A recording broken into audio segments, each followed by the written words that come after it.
Welcome back to the Taped Podcast, the spookiest podcast in the world. We are your hosts, myself, as always, Mickey T. And me, Nostalgia. And first and foremost, I just want to say Happy Halloween to everybody, even though this is coming out like a few days afterward. Yeah. Still, we hope you had a great one. And today we are going to be recapping the major releases that came out in October. Well, most of them. We tried to cover as much as we can, and there's a lot to cover here. We basically had a big enough month. Yeah, it was a very eventful month. We did cut some, and we're going to move those into November. So let's pray that November isn't equally packed. Yeah, hopefully. Then I guess we'll move some into December, January. We will have to see what happens. But for now, we're covering a lot, so there's definitely no complaining about lack of content. Exactly. We love all the content here. And I think we'll just get right into it. The first bit of content that we got here today, oh boy, we have Savage Mode 2 by 21 Savage and Metro Boomin. This is the third collaborative project from rapper 21 Savage and producer Metro Boomin. I say third because Without Warning exists. And this is the long-awaited sequel to the first Savage Mode mixtape that came out in 2016, which is a bit overhated in my opinion. And it's been a while since we've heard from both artists, and I've been anticipating what would become of this new collab effort. And because I'm a fan of 21 Savage and I haven't heard from anything from him in over a year at this stage. And Savage Mode 2 is probably my favorite thing that 21 Savage and Metro Boomin have made together. This album shows both artists improving so much that it's pretty hard to believe that this is a sequel to such a dreary and intense mixtape. In contrast, Savage Mode 2 is more fulfilling in its production with variety and tight with 21 Savage's rapping.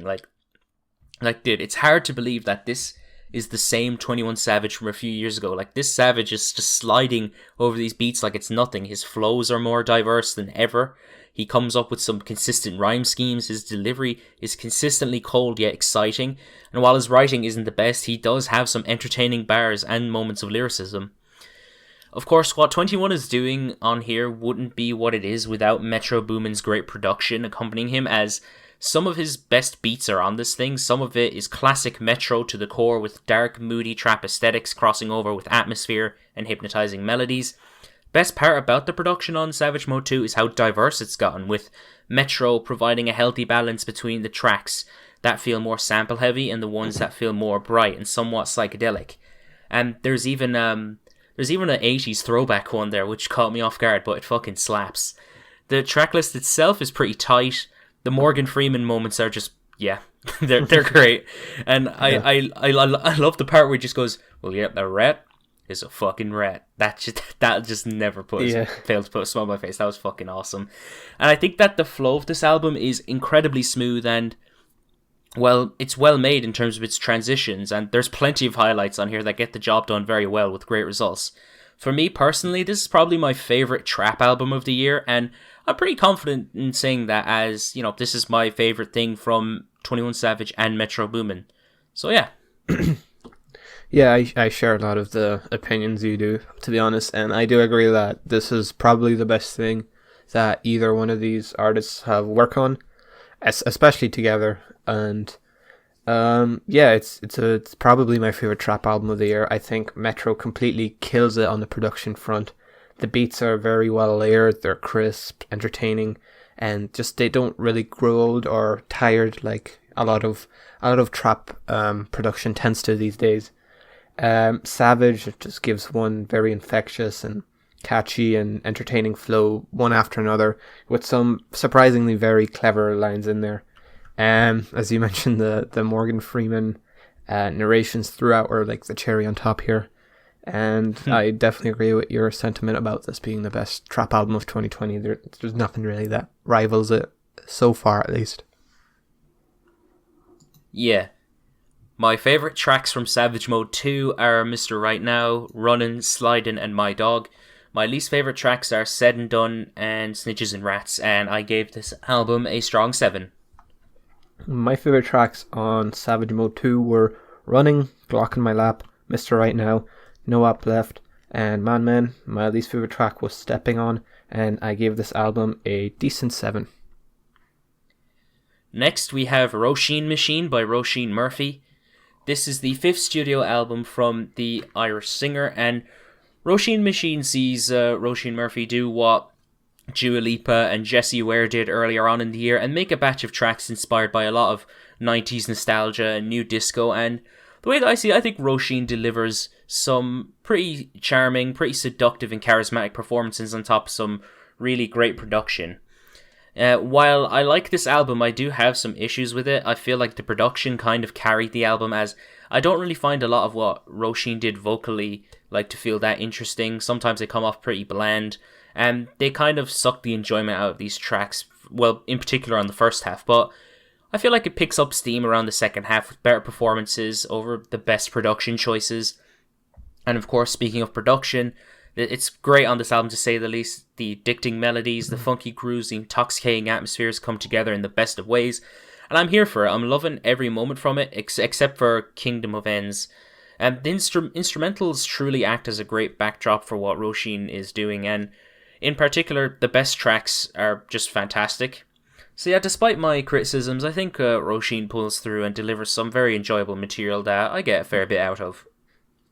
Yeah, as you said, with Dua Lipa and Jessie Ware releasing great albums this year, it's been quite a year for new disco, and it's a bit ironic that this very dancey kind of party oriented like woohoo genre is kind of dominating a year where everyone's sitting in their bedroom alone in the dark. But for me personally, I have liked all of the aforementioned projects, but out of the three, I feel like Róisín Machine is probably the least consistent album. I do get a lot out of the very dreamy production, the groovy instrumentation, and definitely the infectious performances from Murphy as well. I think everything gels together pretty well. And, when this album is great, it really is great.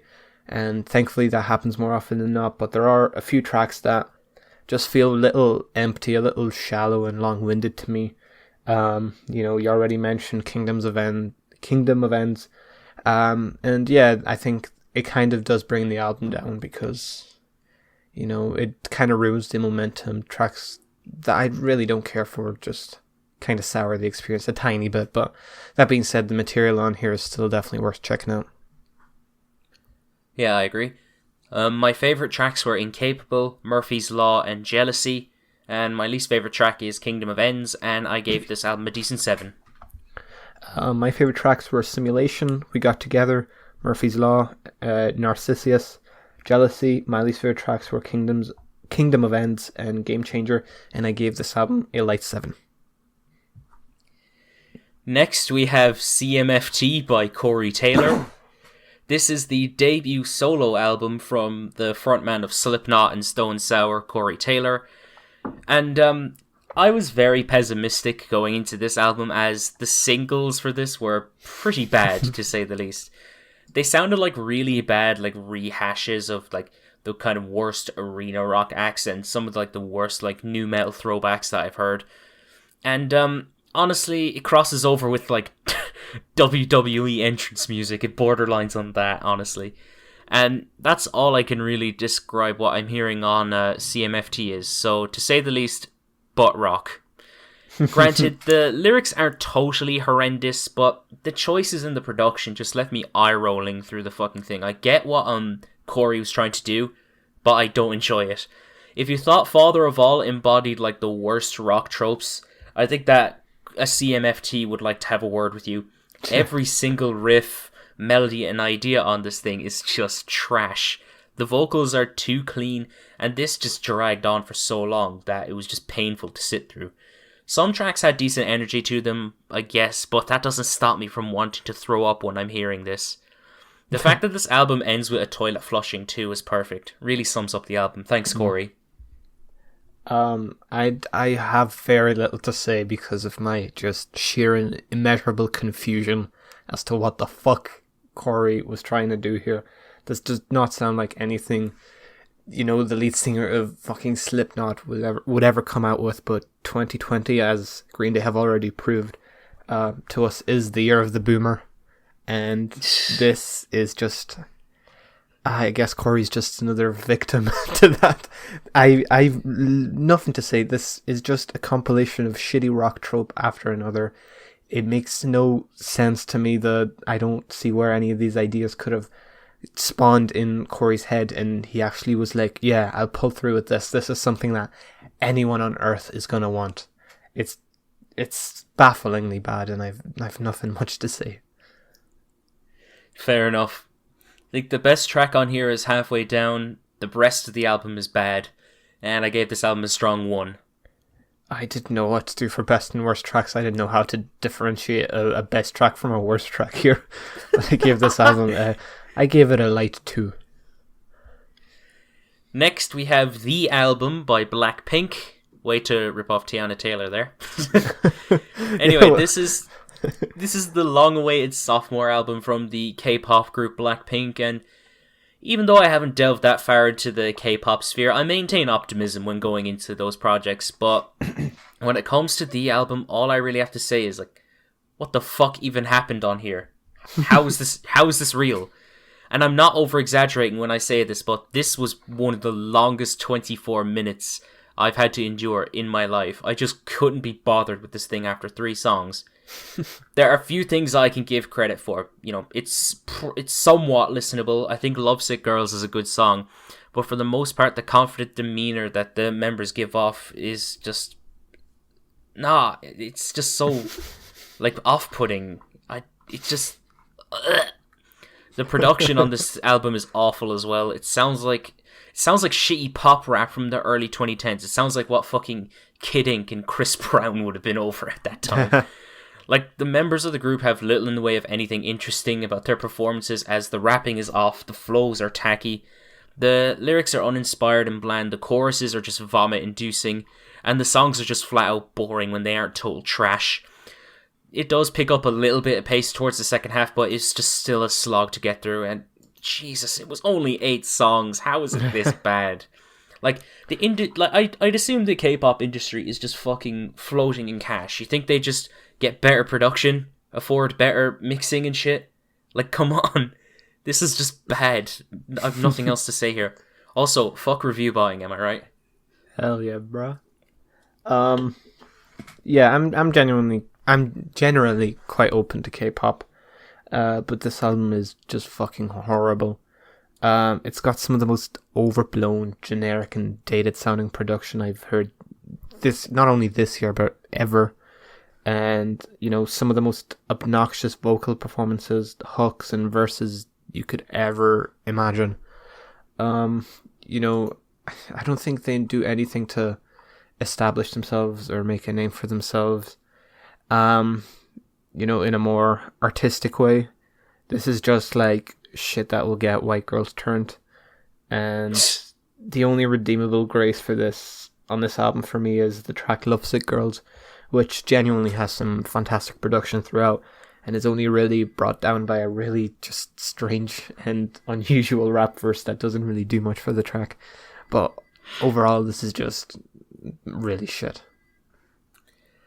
Yeah, I agree. The best track is Lovesick Girls, the rest of the album is bad, and I gave this a strong 1. Best track is Lovesick Girls, the rest of the album is bad. I gave this album a light 2. Next we have Who Let the Sun Shine by Westside Gunn. This is the 4th studio album from Buffalo rapper and Griselda member Westside Gunn. Who Made the Sunshine is the 3rd project that Griselda's very own Westside Gunn has dropped in 2020, 3 months after his Fly God is an Awesome God 2 mixtape, which to me was just a filler project to capitalise on the hype for Pray for Paris, which is a pretty good outing for Westside Gunn. And Griselda have had a busy year with Benny and Conway in particular. Going into this, I was expecting the same shit with little in the way of anything new for Gunn, and that's literally what this is. It's just another Westside Gunn album with a different name. Some of the criticisms that I had for Fly God is an Awesome God 2 turn up on here. Westside Gunn is underperforming so much that it feels like a compilation album of various artists featuring Westside Gunn rather than his own thing. And, I don't know, the one track where he shines is literally the shortest song on the fucking album. Like, Westside Gunn and Griselda, in general have so much potential to make a project that could be incredible, but they just decide to squander it all by playing the market and dropping filler after filler project. The production has its incredible moments here, like 98 Sabres and all praises, but whenever it's not grabbing my attention, it just feels so basic and formulaic for Gunn. Like, some of it even just sounds the same. Like, some of these beats are so similar that it's just shocking. Mm-hmm. And just, it gets old real quick, and it doesn't even seem like he even cares at this stage. Yeah, the just... oh the my features... god, I agree with the beat thing. Yeah, exactly. Go ahead. The features across the board were great, in all honesty. Like Jadakiss, El Camino, Slick Rick, Steve God Cooks, the rest of the Griselda crew, and Smoke DZA, they had the hardest verses on the album. They made these tracks, pretty much carried the album for me. Gunn just isn't doing anything on this.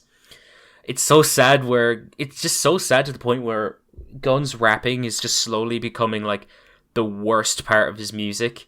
Like, if Westside Gunn just hunkered down and took his time and picked more diverse production, then I'd be happy. It's the reason why I loved Conway's recent album. But I feel like this is the way... I feel like if this is the way that Gunn keeps going, then it'll just be flat out disappointing, and it'll just fall right... He'll just fall flat on his face. Yeah, I completely agree. I've not seen that sentiment shared anywhere online, and I've been so confused how nobody is noticing that all of these tracks on these new Griselda albums, well, some of them just sound the exact same. They just sound copy and pasted to the point where I cannot, like, sometimes differentiate between the different tracks. I can't remember which track was what because the production just sounds exactly the same. And, like, Westside Gunn on a lot of these tracks just has a very monotone, unenthused just flow that it just doesn't seem like this is something that a lot of heart and soul was put into. You know, Griselda is full of some of the most talented rappers in the game right now. But Jesus Christ, I think they need to take a step back and stop releasing albums like crazy and just put more energy into less frequent and more focused and in turn higher quality projects. Because it's just every week there's a new fucking Griselda album and they're starting to just... It's getting to the point where they're just so indistinguishable from one another that I had to re-listen to this album like twice because I kept forgetting what it even sounded like. And every time I came back to it, I wasn't like disgusted, it wasn't awful, but I was just so not impressed. And not knowing that Westside Gunn is a genuinely talented, versatile rapper, it is kind of frustrating just... You know, the fact that we're probably going to get another fucking 3 albums from him this year and they're probably going to sound exactly like this is just a bit frustrating. I think it wasn't my favorite album, but with his first release this year, I think he had a recipe that could have definitely worked, but I think he's just hitting a dead horse at this point. I think he needs to take a step back and just release something more focused, something that has a lot more diversity in its instrumentals, because the instrumentals particularly get very monotonous for me. And yeah, I think it shares a lot of issues with some other Griselda projects I've had this year, although Griselda has not been all bad this year, I will say that. Yeah, my favourite tracks from Who Let the Sun Shine are 98 Sabres, All Praises, and Frank Murphy. The worst track is Ocean Prime, and I gave this album a strong 5. My favourite tracks were The Butcher and the Blade, Ishka Bibbles, and 98 Sabres. My least favourite track was Frank Murphy, and I give this album a light 5. Next, we have Anniversary by Bryson Tiller. This is the 3rd studio album from the Kentucky R&B singer, and Anniversary is marketed as a successor to his most popular album, Trap Soul. Like, the cover art and the date of the release are practically identical. It's literally 5 years apart. And this album is pretty much going for the same vibe and tries to recapture the same sound as Trap Soul. But ultimately, Trap Soul isn't even that interesting of an album, and I don't really care for what Bryson tried to do on here.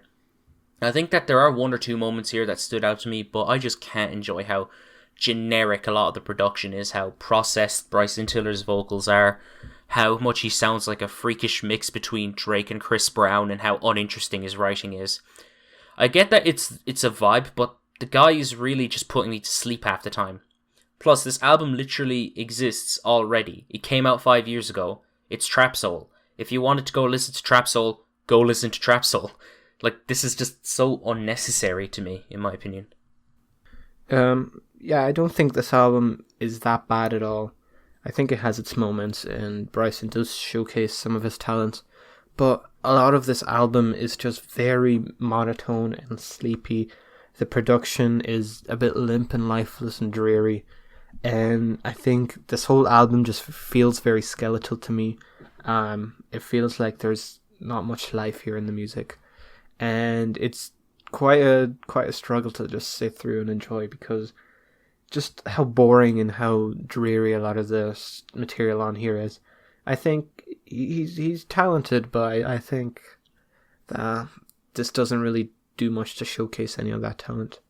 And overall, the album just isn't very good at all. Yeah. The best tracks are Years Go By and Timeless Interlude. The worst tracks are Out of Time, Things Change, and Next to You. And I gave this album a decent 5. My favorite tracks were Things Change. My least favorite track was Always Forever, and I gave this album a light 4. Next, we have My Life 400 by YG. This is the 5th studio album from the California rapper, and YG up to this point hasn't really been an artist that I've been a fan of, although Still Brazy is a great project and the best thing YG has done in his music career. Since then, his music has been really uninteresting, and I feel like this new album is just the peak of YG's mediocrity. This album is just a 32-minute snooze fest that just had nothing about it that's remotely interesting or good. It's just pop rap drivel. It has some tracks that fit more YG style, particularly the ones that have the signature West Coast style, but whenever he rides the melodic trap wave, it works out in the worst of ways. Like, the production on this album is so boring, extremely generic, really half-assed. YG's performances range from being fucking awful, and to just flat-out bland. His auto-tuned vocals sound like fucking shit, and he just doesn't do this style very well. The features are hit or miss. Lil Wayne was good, surprisingly. He gets boring no-names from the every trap camp now to show up here, and they add even more monotony to this than there already was. So yeah, his mediocre streak continues. Yeah, I think his descent into just making very bottom of the barrel, very mediocre. Just music that seems like it's not even in his element. It doesn't seem like he's in his comfort zone. And it's just kind of strange to see him resort to doing the stuff he's doing. Because here, this album here is probably his worst album so far, in my opinion. I feel like he's just fell off quite a bit from Still Brazy. And, you know, I just don't really know where his music's going, what direction he's trying to go into, because it sounds like he's going in a more commercially acceptable direction, but it doesn't really seem like it at the same time. He just seems to be at a bit of a crossroads with what he wants to do with his music. And this album just suffers because of that. The beats are completely flat. They're so uninteresting that it's almost a spectacle. Features mostly fucking suck. And YG himself gives some of his most uninspired, most drab and just poorly written bars to date. And it just seems like a far cry from some of his better material, and hopefully he can bounce back, but I really don't know what's happening here. My favourite tracks from My Life 400 are Bloodwalk, Out on Bail, and FTP. The worst tracks are Thug Cry, Rodeo, and Hate on Me, and I gave this album a light 4. My favourite tracks were Bloodwalk. My favourite track was Bloodwalk. My least favourite tracks were Out on Bail, Rodeo, Swag War Scars, and Surgery, and I gave this album a strong 2. Next, we have Gasanova by Young Gravy. This is the third album from the Minnesota rapper, and I like Young Gravy. I like a lot of what Young Gravy does, mostly because I feel like I don't need to take it all that seriously to enjoy it. I just need to sit back, relax, and have a good time with it. Plus, for being in that lane of like comedic raps, he has some incredibly distinct production choices when it comes to some of the samples he uses, and the way he uses them are pretty creative. And of course, I love his voice. I think he's charismatic. Gasanova is what you'd expect from him at this stage. Yeah, I had a laugh with this one. I loved a lot of the production on this thing. I think Gravy still brings his charisma, and he makes some bangers on here. If I had to nitpick, I think that it has a few tracks that are just okay, and a couple of lines that don't land at all. But besides that, I think it's just another pretty decent Young Gravy album. I wouldn't say it's its best. I would probably go back to Sensational over this any day, but it has its moments. Yeah, I feel like this and another album, which we'll get into in a bit, I think you know what I mean, are both albums in a rap sphere that shouldn't really be taken too seriously and dissected too seriously. And when you don't do those things, it does kind of result in an enjoyable album experience. It's not profound, it's not meaningful, it doesn't try to be. It's a Young Gravy album. And for what it is, it's enjoyable. I think the production is quite interesting for what it is. I think, Gravy is Gravy. His bars and his rapping, his delivery, everything about it is impressive. Like he's a talented rapper, but it's also clearly not meant to be taken seriously. It clearly has a bit of a tongue-in-cheek attitude towards it. And, if you just want to listen to some rap you can laugh at, you can just put on in the background, not take too seriously, then I think Gravy really delivers that here. I think it's a fun album. It's nothing spectacular, but it's definitely fun. Yeah. My favourite tracks from GASANOVA are Ops, Yup, Whole Foods, Gas Money, Party at My Mama's House, and Swimming Lessons. My least favourite tracks are Bag of Chips and Steve Austin, and I gave this album a decent 6. My favourite tracks were Always Saucy, Yup, Whole Foods, Miami Ice, Swimming Lessons, and Jack Moneybean.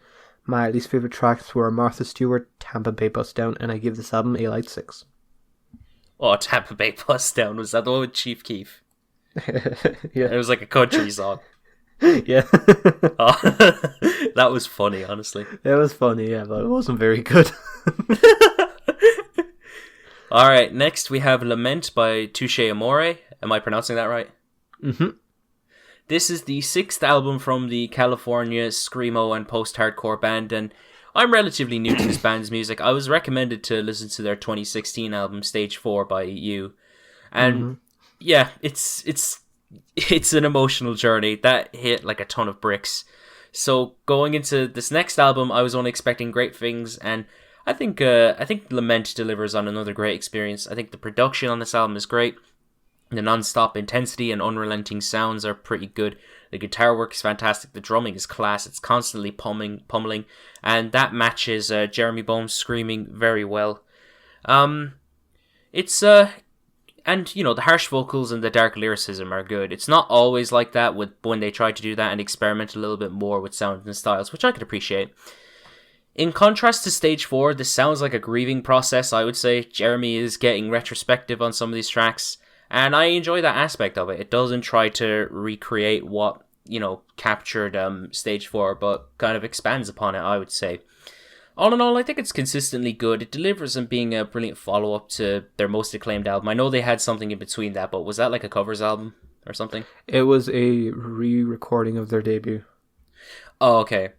Either way, I think this is a good album on its own.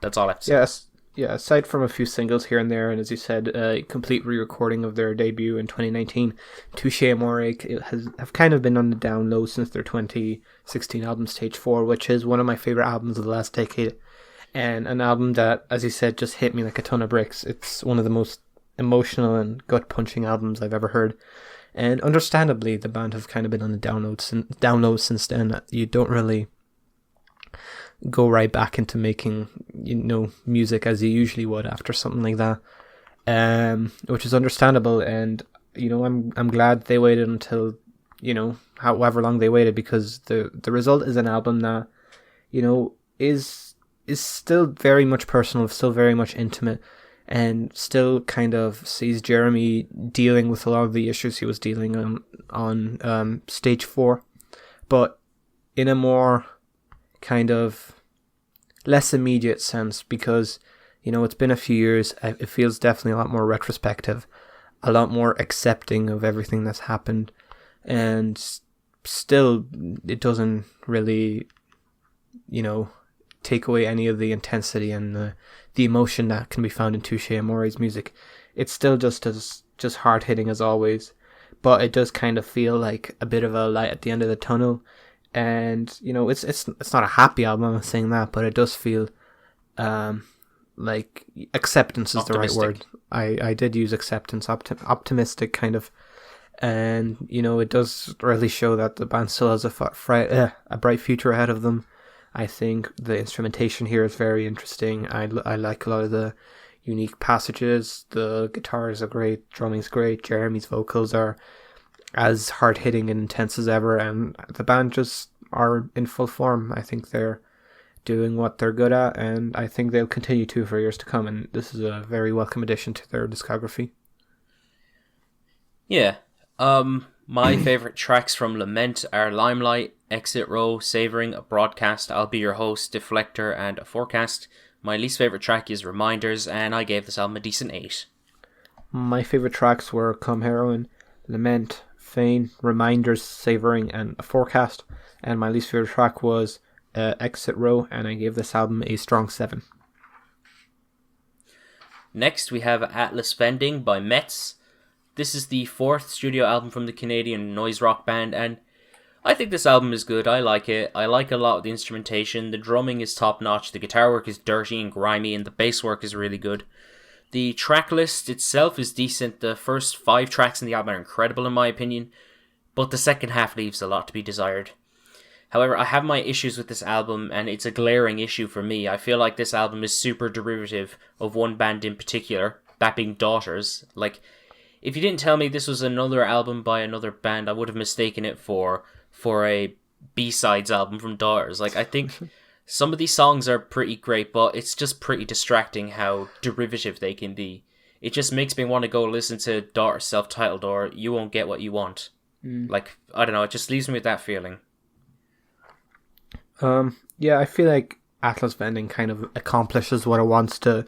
It's a very dark, very filthy and brooding album.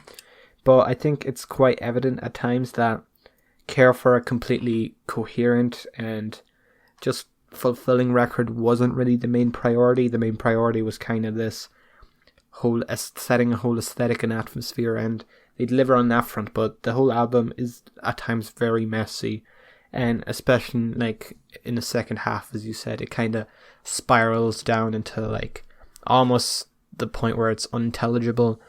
It's very sloppy. It does show some potential. I can definitely see that their sound is quite derivative of not only Daughters but several other noise rock groups. It's not the most unique sound ever, but I think their instrumentation and their talent kind of definitely gives them a foundation to build on. But I think this album in its execution is just far too sloppy to be anything great. Alright, my favourite tracks from Atlas Vending are Youth Industrial Park, The Mirror, No Ceiling, Hail Taxi, and Pulse. My least favourite tracks are Draw Us In and A Boat to Drown In, and I gave this album a decent 7. My favourite tracks were Pulse, Hail Taxi, Parasite, and A Boat to Drown In. My least favourite track was Draw Us In, and I gave this album a light 6. Alright, next we have Silver Ladders by Mary Lattimore. This is the 6th solo album from the North Carolina producer Mary Lattimore, and Silver Ladders to me is a decent ambient album that has some really great moments in its track list, but ultimately it just leaves a lot to be desired in some aspects. To start, I think that the production is really good on here, the ambient soundscapes and the harp work is really nice. It's well crafted and it has a good mix of sounds, and whenever the compositions are engaging they sound immaculate. Despite that, I think that a few tracks suffer from a lack of memorability and they don't really have much to intrigue me or keep me engaged as some of the best tracks of the album do. More so because the sounds and atmospheres are just fine in my opinion. On its own, it's a really nice, relaxing ambient record, but I don't think I'd return to it all that much, bar a few tracks. But that's really it. Yeah, Silver Ladders is kind of like a nice painting. It's filled with texture, it's colourful, it's emotive, but much like looking at a nice painting, it's not something that really... You're going to look at a nice painting and you're going to go, wow, that's a nice painting, that's pleasant to look at, and then you're going to move on with your life and never think about it again. it's kind of the same thing here, where while listening to the album, it certainly is enjoyable. It's definitely colorful, it's entrancing, but just when the album stops and you have to kind of think about what you just heard and then re-listen to it with a more critical eye, it does kind of feel a bit all over the place. It doesn't feel very memorable. It's just a bit monotonous and bland. All it really does is set a nice soundscape and a nice aesthetic, but other than that, it is pretty just monotonous ambient music. I don't think there's any textures or sampling or anything here that is, immediately like mind-blowing or memorable. It just all feels pretty basic, really. Yeah, my favourite tracks from Silver Ladders are Till a Mermaid Drags You Under, Sometimes He's in My Dreams, and Don't Look. My least favourite track is Chop on the Climb Bout, and I gave this album a decent 6. My favourite track was Pine Trees, and I have two. My favourite track were Pine Trees and Silver Ladders. My least favourite track was Till a Mermaid Drags You Under, and I gave this album a light 5. Next, we have Act 2, Patterns of Nobility, The Turn by Electronica. This is the sophomore album from New Orleans rap phantom Electronica. And he released his long-awaited debut album, A Written Testimony, earlier on this year, which was spotty, but I personally enjoyed. But it was just filled to the brim with, monotone performances at times and just stock children cheering sound effects. Yeah. And this is the second part of his, long-awaited Act 1 EP, which was I think came out around 2008, which set him on the map. And it's been delayed multiple times, and about 8 years after it was made, it got leaked.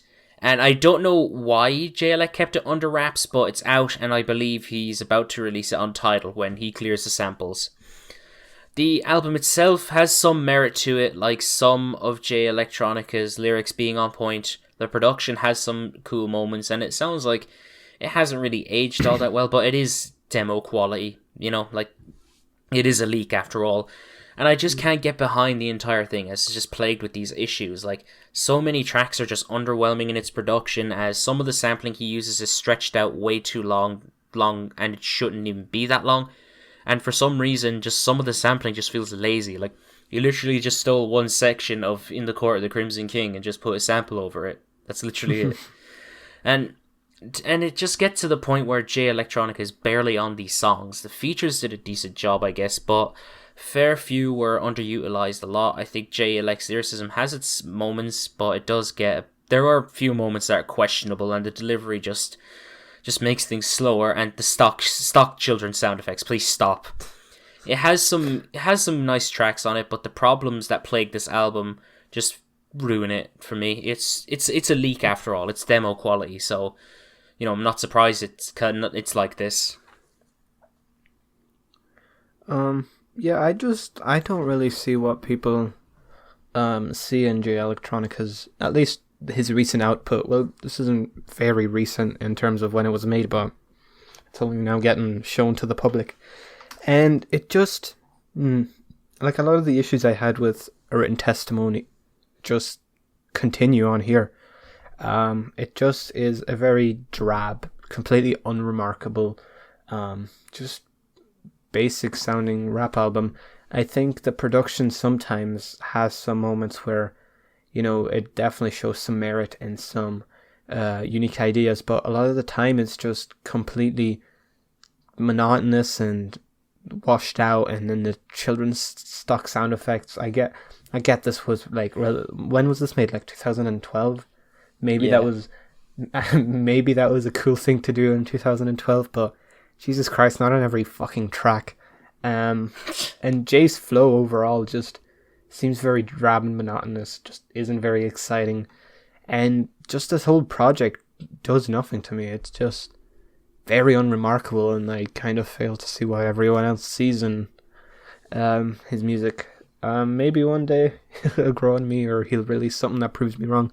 But for now, I'm not really a J Electronica fan.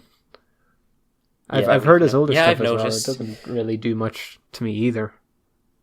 Oh, I've noticed. Anyways, the best tracks off of Act 2 are Real Magic, Shiny Suit Theory, Memories of Merlot, Letter to Fallon, and Road to Perdition. The worst tracks are Bonnie and Clyde, Dinner at Tiffany's, Tough Love, and Run and Hide, and I gave this album a strong 5. My favorite tracks were every track that doesn't use the royalty-free Kids cheering sample, and my least favorite tracks were every track that does use that sample, and I give this album a light 3. Next we have Moveys by Slow Pulp. I hope I'm saying that album title right. I think so. This is the debut album from the Wisconsin indie rock band Slow Pulp, and and on their debut album they deliver on making some really decent tracks that show that they have potential to go a long way in the future with a more concise album. But the debut does have some work to be improved on. Like, I think the shoegazy tracks on this one are pretty great. They had the most energy to them and they stood out the most. But other than that, the more organic and indie rock centric tracks felt a bit lackluster, with uninteresting instrumentals, uninteresting vocal performances, and just uninteresting writing. But this album has its moments. It's a decent showing from them, and they have potential to make a great project down the line, and I'll be waiting in anticipation for that to happen. But for now, I think this album's alright. It has its moments, but ultimately it just isn't that memorable.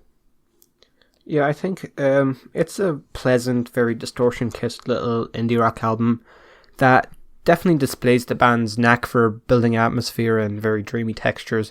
But when it comes to actual song structure and songwriting and just overall instrumentation, the band doesn't really do that much to separate themselves from the crowd. I think it's a really well produced album, and one that's definitely I would recommend, if not for that reason alone. But just overall, a lot of the ideas explored when it comes to the actual music, the instrumentation, the songwriting, are just ideas that I feel like I've heard from countless other artists. I do think that their production and their more dreamy, noisy aesthetic does give them a bit of a unique hand. But I don't think this album really plays that hand very well. There are some more wacky and off-kilter moments that also, while interesting, seem a bit out of place when it comes to the actual flow of the album. And I do feel like the band has potential to kind of emphasize upon those things that do make them unique and work on the things that don't really, make them stand out from the crowd, and release something that's a lot more memorable and unique and exciting. And, this album, for what it is enjoyable, but I wouldn't say it's anything more than that. Yeah, I agree. My favorite tracks were Idaho, Track, Channel 2, and At It Again. My least favorite tracks were Moveys, Falling Apart, and Trade It, and I gave this album a decent 6. My favorite tracks were Trade It, Idaho, Falling Apart, At It Again, and my least favorite track was New Horse, and I gave this album a decent 6. Next, we have New Beginnings by Reason. This is the sophomore album from the California rapper and TDE signee Reason. So, I'm familiar with Reason from a few of his features off of the Dreamville label album that came out over a year ago, and TDE have been promoting this guy and his music to death, to the dismay of fans who are just desperate for new Kendrick, Isaiah Rashad, or Ab-Soul. I think that New Beginnings is a decent outing from Reason, but there's a lot of work to be done here, as I feel like Reason is the reason why this album isn't the greatest. Don't get me wrong, I think that Reason does show potential with some incredibly well-written verses on a lot of these tracks, like on the track Fall in particular, which I think is fantastic to say the least. But this thing is mostly carried by a lot of the production and the features. The production gets the TDE treatment, so it's very good, and we get some good guest performances from Rhapsody especially, who killed her verse. I think it's one of her best features. But yeah, I think that there is merit to be had on this album, but I feel like if Reason is able to hunker down, write some great verses consistently, and get on some memorable and great production, then we could truly get something from this guy, because he does have potential. I like his voice. He has a unique voice, but it's just like if the man like hunkers down, writes down some good shit, gets on some brilliant production, then there is a future for this guy. I think that Róisín has potential.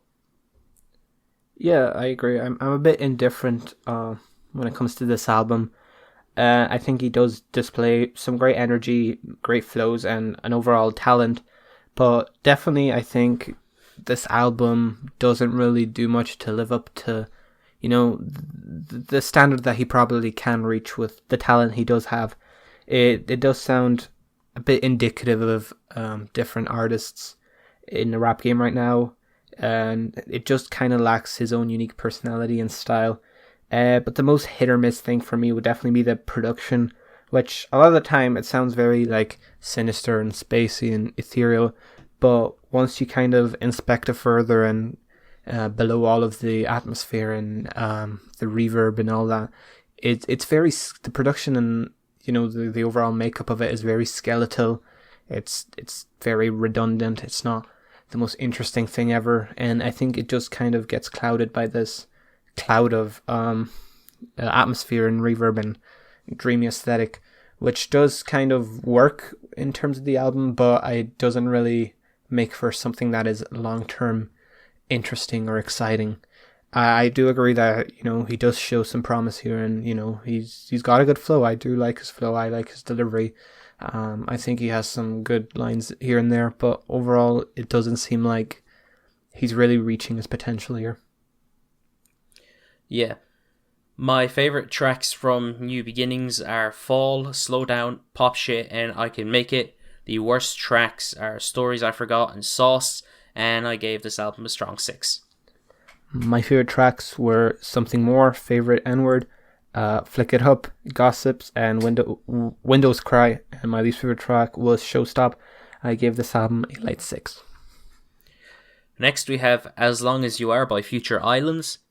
This is the 6th album from the North Carolina indie electronica act, and this album in particular I thought was pretty good. It has some interesting characteristics about it, like Sam Herring's vocals. They kind of have a gruff, aged sound to them, which accompanied the kind of production on this album very well. It's a unique contrast, and I think I like that about it, and the bright electropop production on this album sounds good also, but ultimately I'd say what brings down my enjoyment of this is the production, honestly. For electropop and indie electronica standards, this doesn't really stand out all that much. It does seem pretty basic in its presentation, and towards the end it gets pretty tiresome, samey, and stale.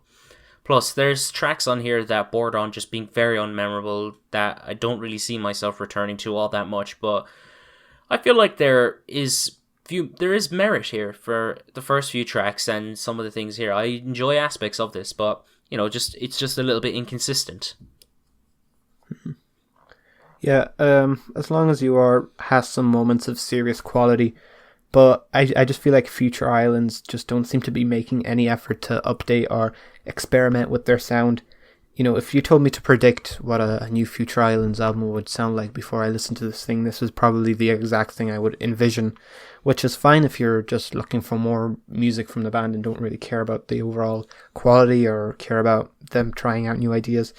But I do really wish that they would do something new and unique with their sound and update it a bit, because the formula is kind of getting tired at this point.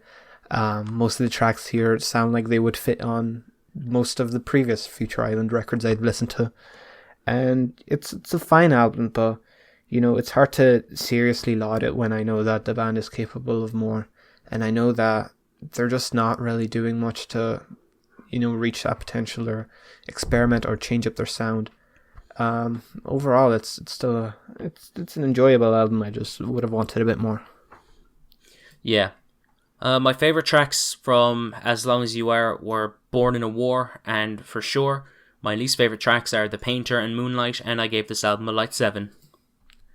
My favourite tracks were For Sure, Born in a War, The Painter, Plastic Beach, and Hit the Coast. My least favourite tracks were I Knew You and Thrill, and I give this album a light 6. Next we have Good Luck Have Fun by Bbno Money.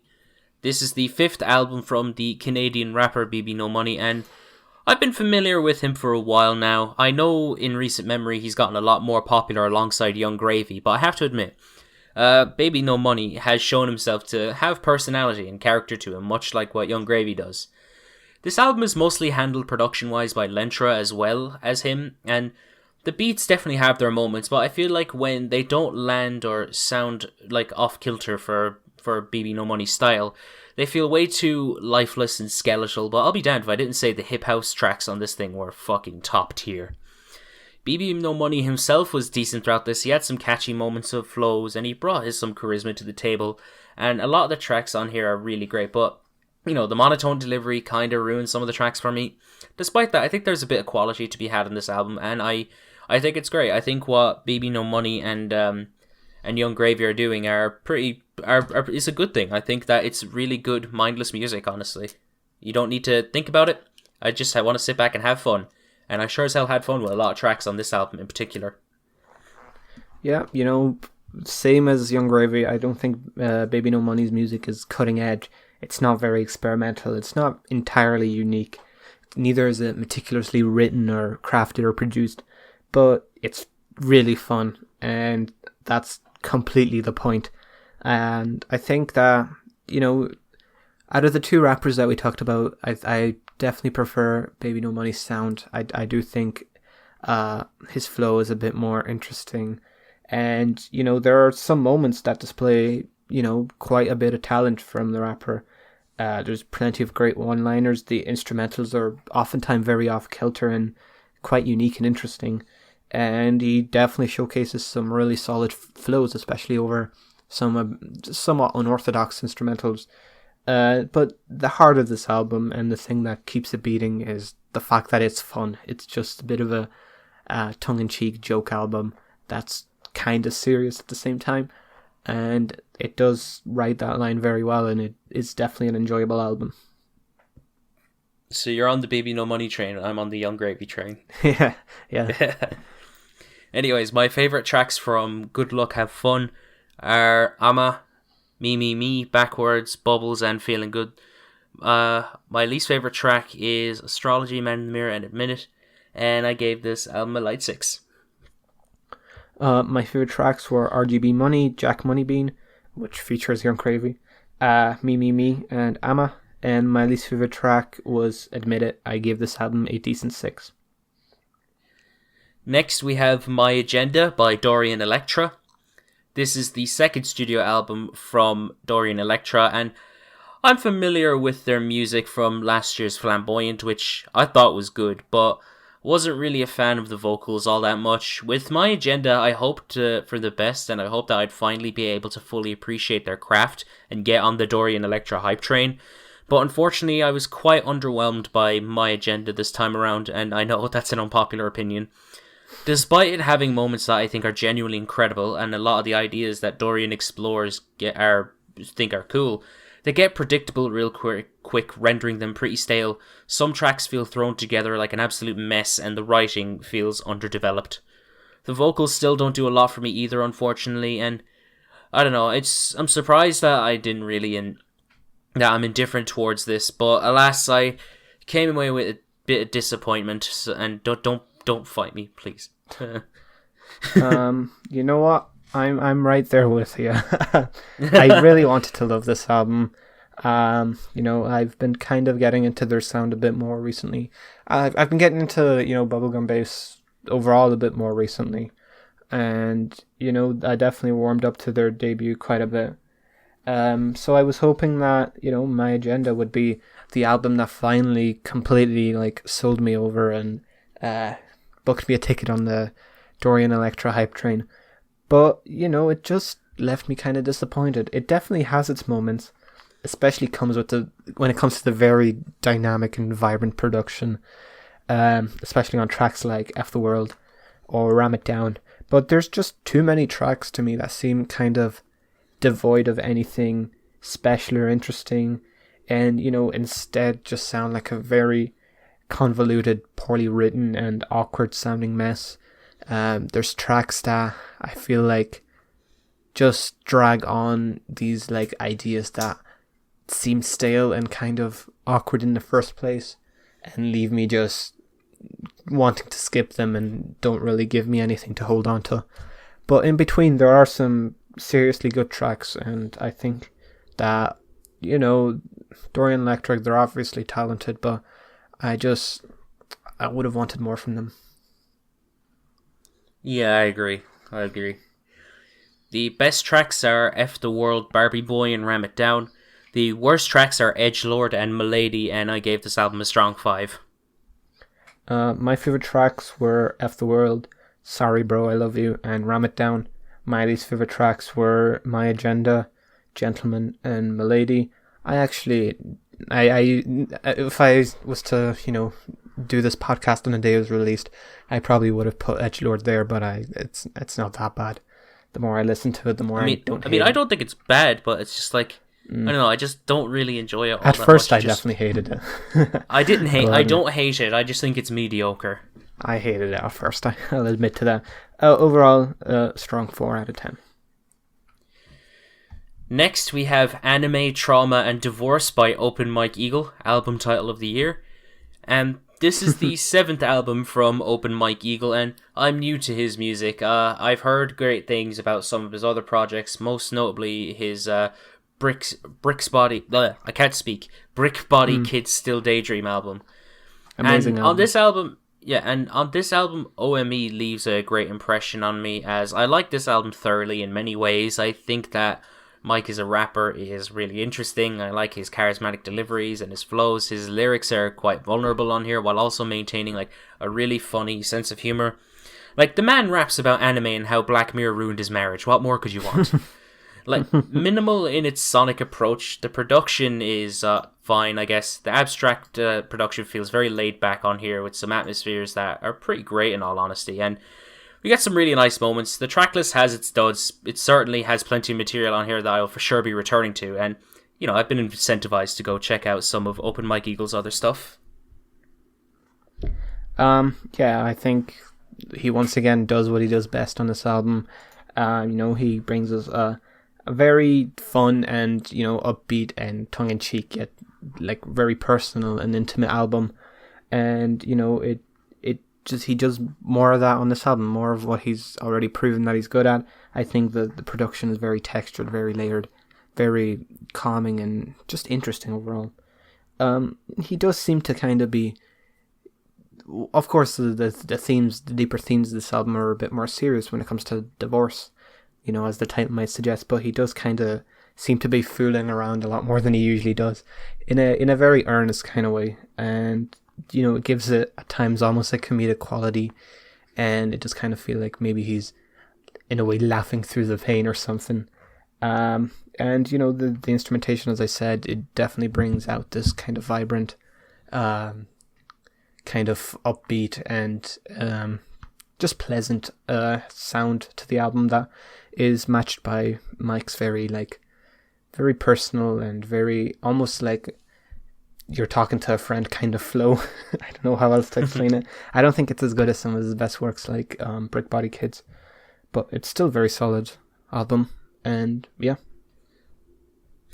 Alright, my favourite tracks are Bucciarati, I hope I'm saying that right, Ass's Bop, The Edge of New Clothes, Everything Ends Last Year, The Black Mirror Episode, and I'm a Joestar.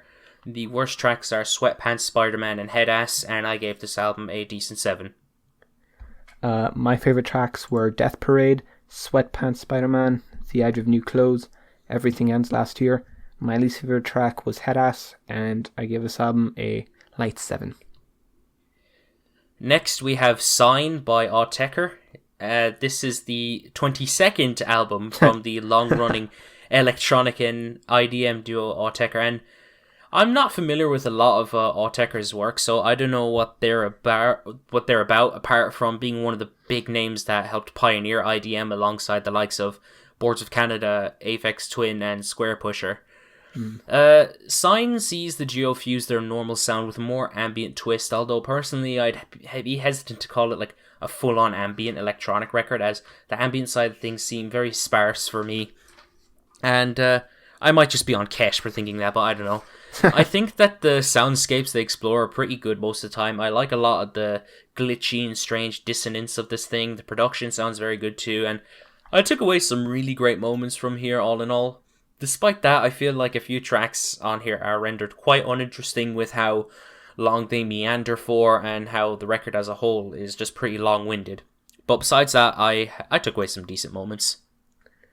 Yeah, I think this new Autechre album is a very entrancing and visceral album, and I think one that easily lets you lose itself in its many textures and soundscapes, and overall makes for quite a rewarding listen. But my only real gripe is that when it comes to the actual compositions here, they do seem a bit all over the place and a bit confusing to kind of follow a lot of the time, which is fine for when you just want to kind of lose yourself in this album and just let it take you on a trip. But it does kind of hinder its memorability and just any of it doesn't really have any hard hitting or just definitely unique moments, but it doesn't have anything that really strikes me as something that I'd want to hear over and over again. It's definitely more of an in the moment experience rather than an album that sticks with you, but in the moment it really is quite impressive and quite, almost hypnotic how many different textures and layers they can put together and still make music that is very visceral and almost dreamy-like. And overall I did enjoy this album quite a bit. Alright, my favourite tracks were METZ Form 8, All 14, Escape Descent, and the Red I hope I said these right, fuck me, this is Apex Twin all over again. And the worst tracks, the worst track in my opinion is, I'm just going to say the letters, fuck this, SCH.MEFD2, and I gave this album a light 7. My favourite tracks were SI00, METZ Form 8, SCH.MEFD2, The Red and Arcast. I love IDM titles. And my least favorite tracks was Escape this I don't know if it's description describe DESC. I don't know. And I give this album a light 7. I said fucking Descent. I don't know, it could be anything. I don't know. It's up to interpretation, I guess. Yeah.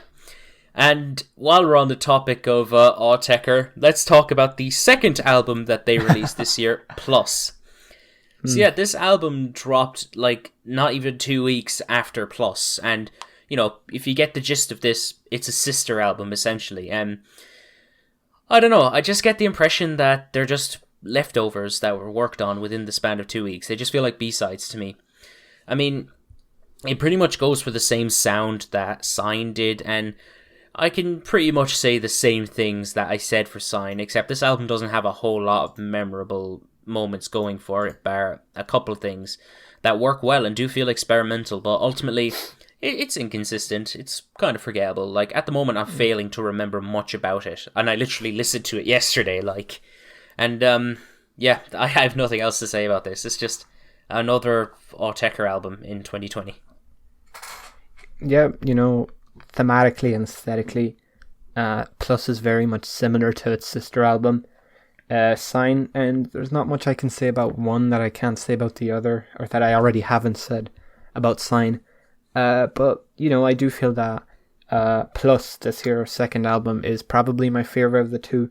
I just feel like the compositions are a lot more rewarding and just a bit more meticulous and just definitely more entrancing overall. It definitely has more of a, well, at least on a lot of the tracks, definitely has more of an ambient kind of dreamlike aesthetic, and it definitely is similar to its sister album, so I won't really go on any further, but I definitely enjoyed both of them pretty much equally. If I had to pick one, I'd pick Plus though. I'd pick Sign. Anyways, my favourite tracks from Plus are TM1 Open, X4, 7FMIC, and Lux 106 Mod. My least favourite tracks are eCall 4 and Esli 0, and I gave this album a strong 6. Here we go, more IDM titles. My favourite tracks were eCall 4, Lux 106 Mod, X4, and TM1 Open, and my least favourite track was Deck Dre Scap B, and I gave this album a light 7. Next we have Fake It Flowers by Beabadoobee, This is the debut album from the indie singer-songwriter, and I think that this album does have some merit to it, but ultimately there were things about this album that held it back, in my opinion. To start with what I liked, I think that the angle of what I'm assuming is an appreciation for a lot of the alternative rock of the 2000s and the 90s is quite intriguing, as there are definitely influences to that style, and I think they're done very well. I think that it has some great songs on here which are really fun, and I like Beabadoobee's vocals a fair bit. What I dislike mostly boils down to some of the songwriting and instrumentals and the performances, as they felt a bit unadventurous and a bit dull for my liking. Besides that, I took away some really good songs from the thing, and there is potential to be had here. But yeah, I think it's decent. Yeah, I'll start off with a bit of a fun fact. I actually met Beabadoobee last year opening for Mac DeMarco. Oh, really? Yeah, we actually had a chat, me and my friends and her. And, you know, at the time, maybe she had like a little under 100,000 monthly listeners on Spotify. She wasn't that big. And she was just telling us how surreal it was for her to be opening up for Mac DeMarco. And now fast forward a year and she's like got 30 times more monthly listeners than him, largely in part to her collaboration with Paufi on a track, Deathbed, which has completely fucking blown up on TikTok. I think that track has like crazy amounts of streams. I wouldn't be surprised if it's close to 1 billion. And, you know, I kind of felt like this newfound and very sudden mainstream attention could maybe detract from her sound and from the quality of her previous EPs, which has been quite strong up to this part. But, you know, I think that she does pull through it. A very solid album, and it does definitely... It's kind of more pop oriented than her previous stuff, but it's still clearly the music that she wants to make first and foremost, which is definitely admirable. And, you know, the expectations I had coming into this album, you know, were kind of met in that it is a bit more accessible, but, you know, they were also met in terms of it matches the quality of a lot of her previous albums. There are some moments that sound a bit underwritten here and there, and some that are very indicative of like different artists in the genre, but B definitely has an energy and a songwriting style that is very her own, and, you know, especially the former is very evident on this album. She does have a style that you can definitely pinpoint. You know, and also the instrumentation, as you said, it does definitely take some inspiration from bands of yesteryear, but she does really seem to put a lot of care into the instrumentation, the guitar riffs and everything, and it does come together for quite an enjoyable album. Alright. My favourite tracks were Charlie Brown, Emo Song, Care, Back to Mars and Sorry. My least favourite tracks were Yoshimi and Forest Magdalene, and I gave this album a decent 6. My favourite tracks were Care, Worth It, Diet Red, Emo Song, Sorry, and Yoshimi Forest Magdalene. My least favourite tracks were Back to Mars and How Was Your Day, and I gave this album a decent 7. Next we have Burden of Proof by Benny the Butcher. This is the second solo album from Buffalo rapper and Griselda member Benny the Butcher, and out of all of the Griselda crew, I felt like Benny was the best rapper out of the main three, but I was more of a Conway guy. I said, this is like the second time I've called Conway Kanye. Yeah, I've done the same though. Well, yeah, I'm more of a Conway guy for my personal favourite. The last thing that I heard from Benny was the EP, The Plugs I've Met, which was a fantastic EP. Since then, I think he's remained relatively quiet, with Conway and Westside Gunn being more active this year. He teams up with Hit Boy on this album too, who I'm a fan of. I think that over the years he's made some fantastic beats, and his recent work on Nas's King's Disease was impressive and in a new lane for him, so it'd be interesting to see what happens here. I think that Conway had the crown for my favourite Griselda album from King to a God, but now Benny has it. Benny takes the crown, as Burden of Proof is an outstanding Griselda album and a notable hip-hop album in 2020. Benny gives us the best thing that he's put out in a while, since Tana Talk 2 actually. We get a lot of coke talk, braggadocio, and street talk with slick flows and witty bars, and he never really fails to deliver on any of his verses, and he slides over Hit Boy's production, which might I add is insane on this thing. The production is fantastic on this. The production is lush, it's grand, it's luxurious, it's soulful. So many of the beats on this thing just don't fail to get me going. Even since I last finished the album, they act as an incredible backdrop for Benny's victory lap, I would say. The features are really good on this thing. The rest of the Griselda boys were class. Freddie Gibbs, Rick Ross, and once again Lil Wayne pulls through and surprises me with a good feature. So yeah, Benny has really done it. He's made another great project, and Burden of Proof is probably my favourite Griselda album of 2020. And I'd say at this stage it's probably my favourite Griselda project. Conway had the crown, but yeah, Benny has it this time around. It's definitely no masterpiece, but I think that Benny's very stern delivery, his confident lyricism, as well as the very pristine production does make for an overall very satisfying album. And yeah, probably my favorite Griselda project this year. I still think it does suffer from some issues that I've had with previous Griselda releases. You know, the production oftentimes doesn't sound that unique. It's definitely a lot more varied and a lot more just interesting than some of the other albums, like the Westside Gunn album we talked about previously. But still, I do feel like, you know, a lot of the instrumentation still follows kind of a specific pattern where there's a heavy just emphasis on one specific, usually female vocal sample over just a nice little smooth jazz beat. It's not bad. I just kind of wish there was a bit more change of tempo overall, just to make things feel a little more exciting and, you know, pump a little more life into what is a good album. And especially when it comes to just Benny's performances throughout, which are easily the standout thing here. I don't think that a lack of variety in production really matters with just flows and songwriting as strong as Benny, you know, brings to the table here. And it is overall definitely my favorite Griselda project this year. Alright, my favourite tracks from Burden of Proof are One Way Flight, Sly Green, Famous, Timeless, Warpaint, and Burden of Proof. My least favourite track is New Streets, and I gave this album a light 8. My favourite tracks on Burden of Proof were Burden of Proof, One Way Flight, Timeless, and Warpaint, and my least favourite track was New Streets, and I gave this album a light 7. Next, we have Serpentine Prison by Matt Berninger. This is the debut solo album from the singer-songwriter and member of The Nationals, and Matt Berninger's solo affairs are off to a good start with Serpentine Prison, as I found a lot of great moments throughout this album's duration. I think the production on this album it's very, you know, it's depressive in its atmospheres and melancholic in melancholic sadness. The delicate chamber pop sounds act as a really good backbone to what Matt is doing. And I think a lot of what he offers on this album is incredibly good. His distinct vocals sound very good over these instrumentals, and his soft crooning is quite comforting. He doesn't sound out of place at all, and his lyrics on this thing hit home in a lot of ways. And, you know, they come from a heartfelt place.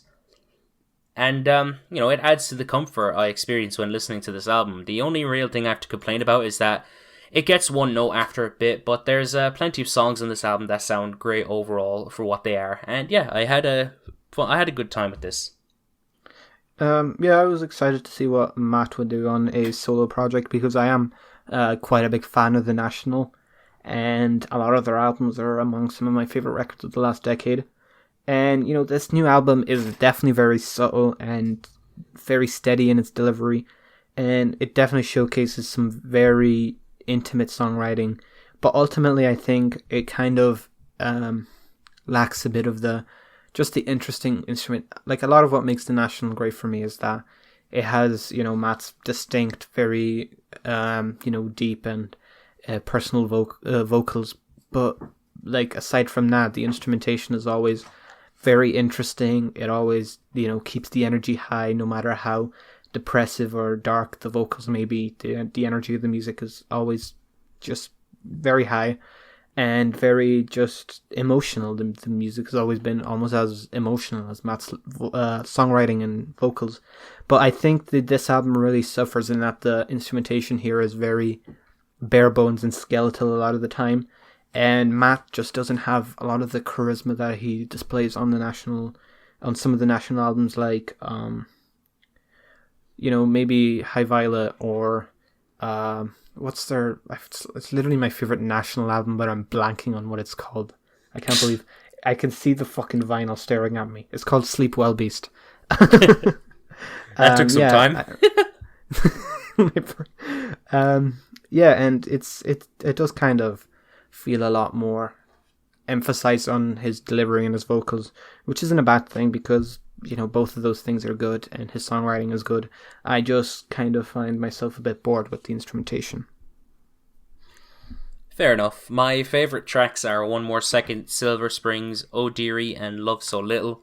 My least favourite tracks are Distant Axis and All For Nothing, and I gave this album a decent 7.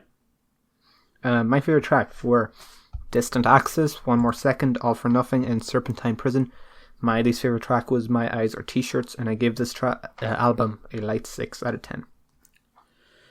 Next we have Metamorphosed by OCs. This is the 17th album from the California psych rock and garage rock band the OCs, and I'll just have to point out, I love this album cover. It looks incredible in my opinion. I love it. They dropped this album about a month after their last album, Protein Threat, which was a great release, and we covered this already. It's a great album in my opinion. This album has only 5 tracks on it, 3 of which are really short garage punk bangers that have some energy to them, and I love them. The 2 very long and progressive tracks are another thing on here. And personally, the shorter tracks are better in my opinion. I thought that Virologist was pretty decent, but the only track I didn't enjoy was the last track, which just feels repetitive and meanders way too much. Besides that, I don't have much else to say about this. I just think it's another good effort from the OCs, but can't help but feel like there's more and better things to come from them, and better things that they've done previously. There'll definitely be more. Yeah, definitely. Easily. But yeah, I think this is alright. Yeah, it's only been a month since they released their last album, which was personally one of their best albums in my opinion. And, you know, they're back already with another another album to nobody's surprise. This one feels a lot less immediate and a lot more steady and meticulous and kind of epic than their last, especially with some of the later compositions being a lot longer and a lot more slow burning than any of the material on Protein Threat. And, you know, I do feel that this one is definitely still very good, but the slower pace of a lot of this album doesn't really do as much to excite me as their last album did. And, you know, overall it does kind of get outshined by that album. And, you know, when I look back at OCs in 2020, Protein Threat is probably going to be the album I look back at. Yeah, same here. I agree. My favorite tracks from Metamorphosed are Saignite, I hope I'm saying that right, fucking hell, Electric War, and Weird and Wasted Connection. My least favorite track was I Got a Lot, and I gave this album a 7. My favorite tracks were Electric War, Weird and Wasted Connection, and I Got a Lot. My least favorite track was the opening track, which I just don't know how to pronounce, Silent or something. And I don't know. I gave this album a decent 7. Next, we have Streams of Thought Volume 3 by Black Thought. This is the debut studio album from Philadelphia MC and member of The Roots, Black Thought. Now, this album was delayed a fair bit, understandably, given Malik B's unfortunate passing, but now it's out, and I'm satisfied with what I was given, but it has its mishaps. Black Thought proves once again he's untouchable as a lyricist and as an MC. His bars, of course, haven't shown much in the way of any weakness. His flows are great. He effortlessly flows over each track on this album, and topically he covers a lot of ground within his lyrics. The production is quite enjoyable, with some really great moments that range from being organic and abstract to booming and in your face. However, it does have its weaknesses, especially with some of the production choices on tracks like Nature of the Beast and We Could Be Good. The more accessible approach doesn't really work to Black Thought's advantage, for me at least, and I'm happy to see there's versatility, but you know, just it doesn't really work to Black Thought's favour in my opinion. Random Feature of the Year award goes to fucking Portugal the Man, but yeah, that was strange, but I think he made good contributions. But I loved Pusha T, Killer Mike, and Schoolboy Q's features on this album in particular. The track list is tight on here. The album never overstays its welcome, and it has a fair few highlights on this thing. And of course, Black Thought has always been in the GOAT conversation for me, at least. And you know, this I wouldn't say it just further elevates that, but you know, it just proves Black Thought still has it. Yeah. Is correct me if I'm wrong. Is this technically his debut album? Technically, yeah. Is he? Technically, which is very weird to say considering the legacy he's had on rap as a whole over the last few decades. But I really think this project is pretty damn good. I don't have to say anything when it comes to the Black Thought's ability as a songwriter and rapper. The man has proved over the years that he is one of the most talented rappers in the world. And, time and time again, he's proved that he deserves to be in that conversation when it comes to the GOAT. But, this album, when it comes to actual Black Thought's delivery, and it's pretty much what you'd expect from Black Thought. Very focused, very introspective, lyricism, and a very stern and focused and tight flow. But the production is definitely the most interesting part of this album for me. It's definitely not what I expected a lot of the time. The instrumentals on here range from something you might hear on, let's say, a Griselda project to something you'd not even expect to fucking hear on a rap album yet. Here is Black Thought rapping over it. And, no matter what the instrumental throws at him, I think Black Thought just sounds comfortable over everything he does here. And it definitely does kind of display a lot of swagger, a lot of ability here that, it's hard to ignore and hard not to be impressed by. And overall, this variety and this kind of just how it threw me off a loop. I definitely enjoyed this album, and it's probably one of my favorite rap albums of the year. Yeah, I think it's up there. Yeah, I agree. I think it's up there. My favorite tracks from Streams of Thought Volume 3 are Good Morning, State Prisoner, Thought vs. Everybody, and Stake'em. My least favorite tracks were Nature of the Beast and We Could Be Good, and I gave this album a strong 7. My favorite tracks were State Prisoner, Good Morning, Quiet Trip, Nature of the Beast, Thought vs. Everybody, and Fuel. My least favorite track was Stake'em, and I give this album a strong 7. Next we have 10 by Tricot. This is the 5th studio album from the Japanese math rock band Tricot, and the band released their last album, Makuro, all the way back in January, which was an album you showed me and I enjoyed thoroughly when I last heard it. This new album is more so business as usual for Tricot. Their upbeat approach to math rock has always been a cool characteristic for this band, and 10 certainly has its highlights, but I feel like it's a bit inconsistent for me. The instrumentals are good, don't get me wrong. I love the drumming and the guitar work, but I wish this was more energetic than what it actually was, as the slower tracks in this album truly do feel slow and drag on for a fair bit. Plus, some of the more technical and experimental cuts on this album don't really do a whole lot for me either. Sometimes they come off a bit awkward, and I feel like they could have been done so much better. But besides that, I do get my highlights out of here, and personally I do think that Makuro is the superior album here. Well, on 10, Tricot is back in, typical Tricot fashion. This time they're celebrating their 10th anniversary with the aptly named 10. And, it's what you'd expect from Tricot. Very cutesy and anthemic J-rock vocals, are over explosive and complex, garagey math rock instrumentation. Except I think this time the band just seems to be a lot more out there and explosive than they have been before. And, vocally, I think this may be the most interesting album to date. The vocals are definitely very emotive and, they're always exciting, but even more so on a lot of tracks here. And, every new vocal passage just was equally exciting, as was every new instrumental passage on this thing, because, it's a math rock album. Obviously, it's going to take you on quite a trip when it comes to different passages and time signatures and switching beats and everything. This album just anything it threw at me, it definitely landed. Whereas I don't know if that was the case on a lot of previous Tricot albums. It definitely has some more questionable moments, some moments that didn't really feel fully developed or just to fully mesh together. Whereas on this, those moments are probably the scarcest they've been in their discography, in my opinion, and this is possibly my favorite Tricot album to date. Alright, agree to disagree then. Fair enough, yeah. My favorite tracks were Omae, Warp, Itazura, and... No, just those three, sorry. And my least favourite tracks were Last Step, Chahan, and Agenai, and I gave this album a strong 6. I didn't do best and worst tracks. All the tracks are Japanese. No one's gonna know what I'm talking about anyway. Dude, just look them up in Translate or something.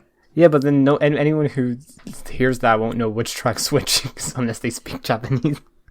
But let's just say most of them were in my favorite tracks, and I didn't really have any least favorites. I think this album was pretty strong throughout, and I gave it a light 8. Oh boy, big one. Next, we have Song Machine Season 1, Strange Times by Gorillaz. This is the long-awaited 7th studio album from the virtual band Gorillaz, and I'm a pretty big fan of Gorillaz music, especially Plastic Beach and Demon Days, but as of late I've been pretty pessimistic about new Gorillaz music, as the last 2 albums from them, the Now Now and Humans, have been really lackluster, the latter of which, in my opinion, is the worst album from them. But that's an argument we'll have for another day. But throughout 2020, Gorillaz have been releasing singles under the Song Machine name, and all of which have been surprisingly solid, and some of which are easily some of Gorillaz' best songs in a while, like Desolate, Aries, and Pac-Man. And as more singles began to drop, I was getting more and more excited. When the track list dropped, I was in awe because of the names attached to this album, because they were impressive to say the least. And it's not out of the norm to have features on a Gorillaz album, but just the names they got on. This one in particular was just like, bruh. After all I have to say is that I'm beyond ecstatic that this album turned out the way it did, as it's easily one of the band's best albums since the days of Plastic Beach and Demon Days.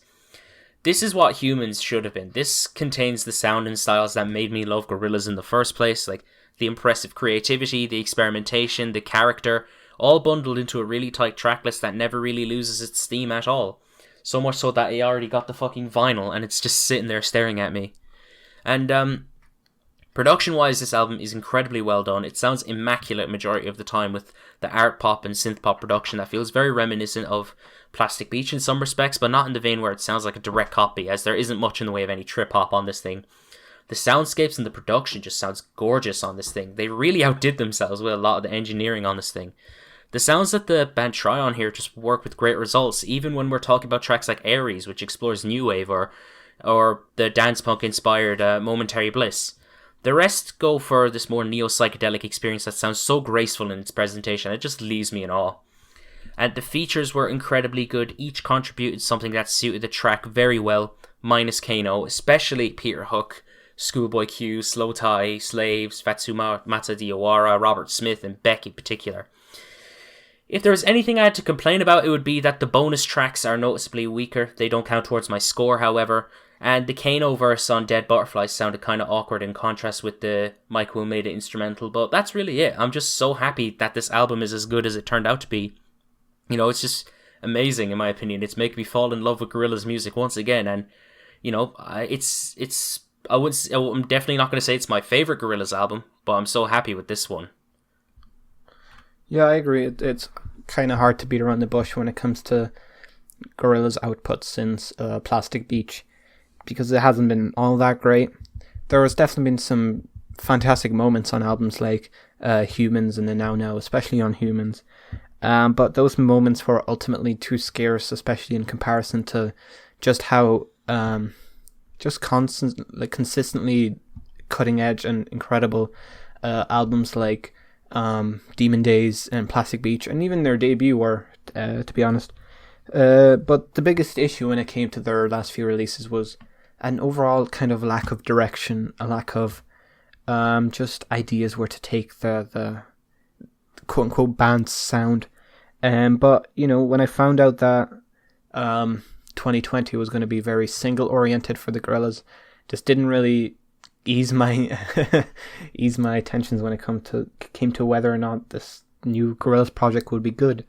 If all of these songs are more focused on being individual tracks, there's probably going to be no real cohesion. I didn't even imagine all of the tracks would be put into one album, and even if they were, I probably would have just not really been too excited about that. I probably would have been more scared about how that turned out, but surprisingly it didn't turn out like maybe a glorified compilation album like I thought it would.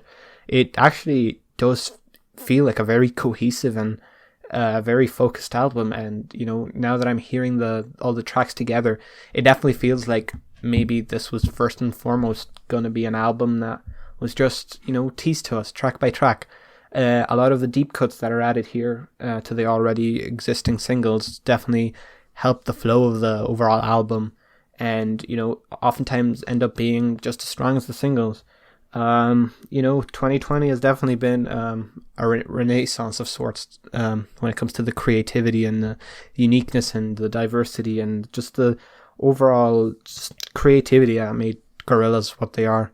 And every single track on here there's one that's not as good as the other. I'll get to that soon. But every track on here is at least decent, if not amazing. Most of these tracks here are amazing. And the definitely was also kind of... Every time they would release a new single, I would oftentimes be blown away by the feature. And, the fact that this diverse cast of characters can come together along with Damon Albarn to create something this cohesive and focused is quite spectacular, and I definitely think this is up there with their best album. As you said, I don't think it is their best album, but it's up there. That's a conversation we'll have another day. Hint, hint. And my favourite tracks from Song Machine Season 1 are Pac-Man, Aries, Desolate, The Valley of the Pagans, Momentary Bliss, and The Lost Chord. And my least favourite tracks are Friday 13th and Dead Butterflies, and I gave this album a light 9. My favourite tracks were Strange Times, The Valley of the Pagans, The Lost Chord, Pac-Man, Desolate, Momentary Bliss. Shout out to Friday the 13th, which used to be not among my favourite tracks, but now is probably my second favourite track on the album. And really? My favourite, yeah, dude. A lot of people shit on that track, but it's great. Octavian sounds amazing on that song. Yeah. And my favourite song of the year, probably, featuring Georgia and Peter Hook of Joy Division and New Order fame, Aries. My least favourite track, Dead Butterflies. Yeah. I gave this album a light 9. Yeah, I agree with Dead Butterflies. But I the thing is though, I love the beat and I love 2D's vocals on it, but just the Kano verse just doesn't do much for me. Yeah, it's a decent track. It's just it kind of pales in comparison. Yeah. Next we have Visions of Bodies Being Burned by Clipping. This is the 4th album from the California experimental and industrial hip hop group Clipping, and this album is a sister album to the group's 2019 album, There Existed an Addiction to Blood. And There Existed an Addiction to Blood was an album more focused on the concept of like creating a classic horror movie in audio format on top of the harsh clipping formula. And with more listens, I grew to love what I was hearing from them on that project. And I was hopeful that this new album would top its predecessor, as the singles ironically sounded like they had more teeth to them. And honestly, they sounded better than most of the tracks from its predecessor. And this album captures the horrorcore elements they attempted on their previous album so well, with a lot more success. And it's one of those few moments is where an album genuinely makes me feel like uncomfortable in the best of ways. To start, I think that Visions of Bodies Being Burned is Clipping's best album. It feels like the album that truly defines them as a unique act in the experimental hip-hop field, and it's just filled to the brim with nothing but incredible sounding track after incredible sounding track with yet more unnerving material on it that I just can't help but feel sucked into it. This album is the audio equivalent of being trapped in an abandoned industrial complex in the pitch black of night while paranoia and fear is consuming you. Like, if There Existed an Addiction to Blood was the 70s vampire movie, Visions of Bodies Being Burned is the psychological horror equivalent of that. And this is Clipping to the core. The harsh experimental roots of the group never really left them. It remains strong, and it's very similar in vein to its predecessor, but it just stands out to me a lot more because of the detail and the atmospheres it creates. The intensity that I feel when listening to it is truly just mind-blowing, and it truly never loses steam. The sheer menace of this thing will keep me coming back to it, and I think I've listened to it like four times after it came out, and I just can't get enough of it. David sounds incredible over this production. He always had a knack for standing out to me as a voice in hip-hop, but the man just never seemed fazed by these instrumentals. He works so well over them with his hectic flows and his horrifying lyrics. His lyrics are even more horrifying on this album when compared to There Exists an Addiction to Blood. Like, he's depicting paranormal events, paranoia, the afterlife, serial killers, and even cannibalism, just to name a few. Like, he's truly the force behind the horror, like, alongside the equally uneasy production. And, like, yeah, dude, this album just well and truly blew my mind. Like, I think it's safe to say that this might be my album of the year, unless something is truly mind-blowing that comes out in the next few months. This has taken the crown for me. I fucking loved this album so much. I think it's Clipping's best, and as of right now, it's probably my favorite album of the year. Yeah, this album is definitely something special. It definitely blew my mind away. It still continues to. This project really feels like the result of everything Clipping have done up to this point. It's like the ultimate showcase of everything these guys have been about all these years, turned up tenfold when it comes to just sheer intensity and attention to detail. And, you know, I had pretty high expectations coming into this thing, but not in a million years would I have ever prepared myself for the absolutely unrelenting sensory overload of just noise and paranoia and just absolute darkness that this album is. And I mean that in the best way possible. The production is completely out of this world. You know, instrumentally, it's not that different from their previous works, but nothing they've ever done even holds a candle to the calculated madness and unsettling soundscapes presented throughout. And David doesn't just sound comfortable over these, I don't even know if I can call them beats, these instrumentals. He just sounds like he was made for them.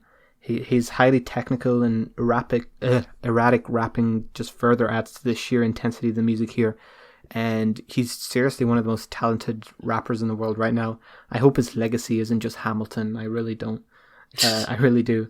And, you know, I've never heard an album that's made me feel quite like this new Clipping one. It's mind-blowing. It's unlike anything I've ever heard. And, you know, I won't say it's my favorite album of 2020 because I'll just say this. I'm going to have a hard time picking one.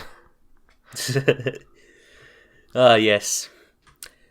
My favorite tracks from Visions of Bodies Being Burned are Say the Name, Pain Every Day, 96 Neve Campbell, Looking at Meat, Make Them Dead, Body for the Pile, and Check the Lock.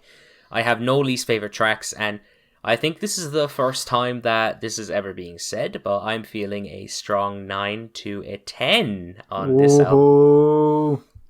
Mark your calendars. Fuck yeah. This is the date. My favorite tracks were Intro, Say the Name, 96, Neve Campbell, Something Underneath, She Bad, Pain Every Day, Check the Lock, Body for the Pile, and Enlacing. My least favorite track, if I had to pick, was Make Them Dead. I give this album a light 9 out of 10. Right. Next we have Getting Into Knives by the Mountain Goats. This is the 23rd album from the long-running indie folk band, and this is my first experience with the Mountain Goats, and I was pretty much unsure with what I was getting myself into, and I like what I was hearing on this album in particular. I was interested in a lot of John Darnielle's songwriting, mostly out of anything on this project, as a lot of the writing is pretty much expansive in its interesting topics, most of which aren't really that complex or hard to take in, leaving in the smallest cryptic detail. I think the production is pretty tasteful and soothing majority of the time, but you know, I guess it's performed well, but I don't know, I feel like it's inconsistent and its memorability isn't the best on here. Like, there's some good moments on here and there's not really much of a bad song on this album at all, but no, it's just somewhat forgettable in that sense. I just, yeah, that's all I really have to say. You know, I was never really that invested in the Mountain Goats.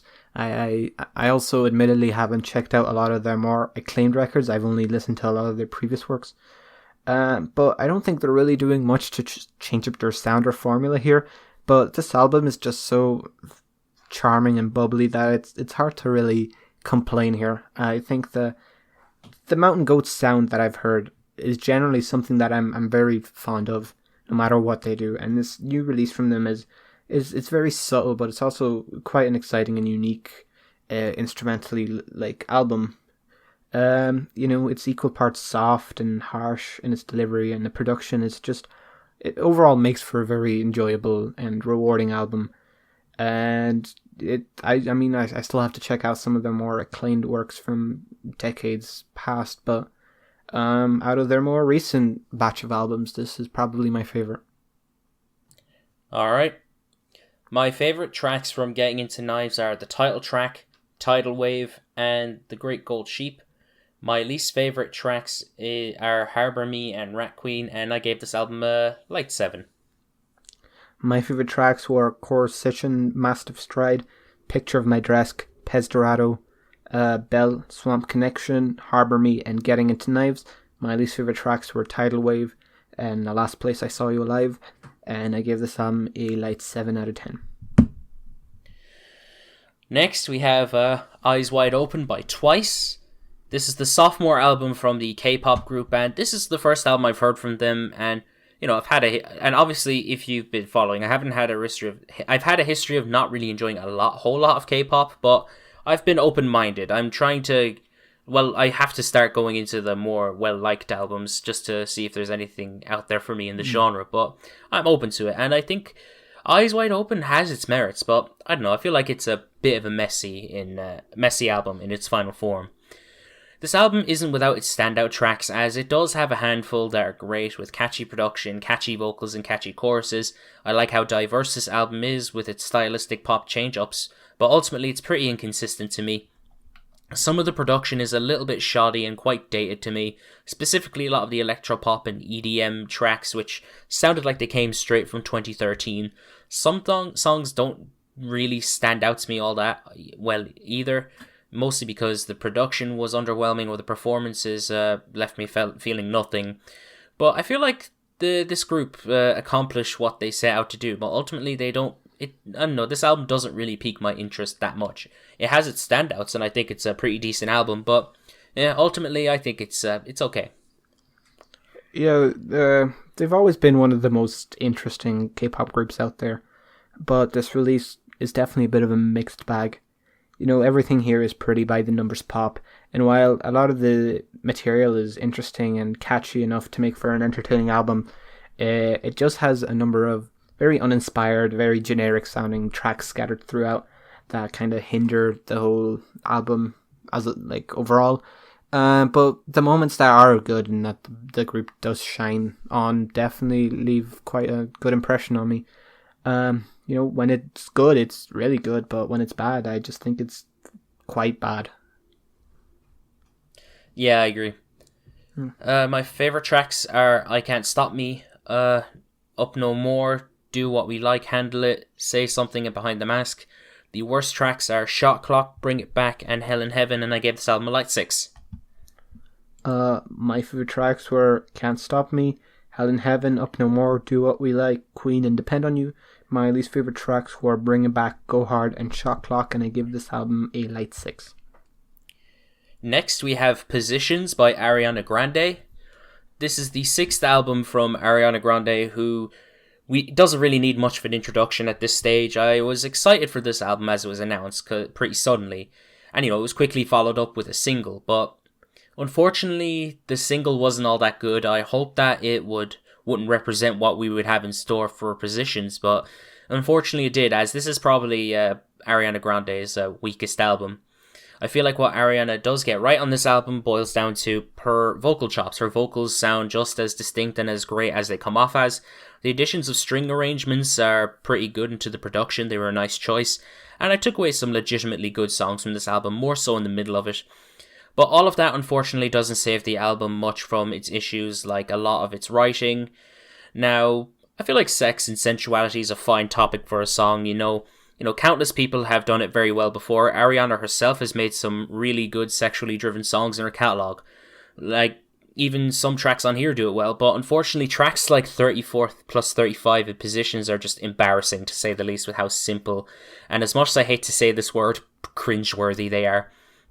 Whenever the lyrics aren't bad, the production is very basic, very bland, quite generic, and is it just me, or is the mixing off on some of these instrumentals too? Like, I say that because yeah, like sometimes like I'm getting a sense that the instrumental sounds really quiet way back in the mix in juxtaposition with Ariana, who's like right up in the mix.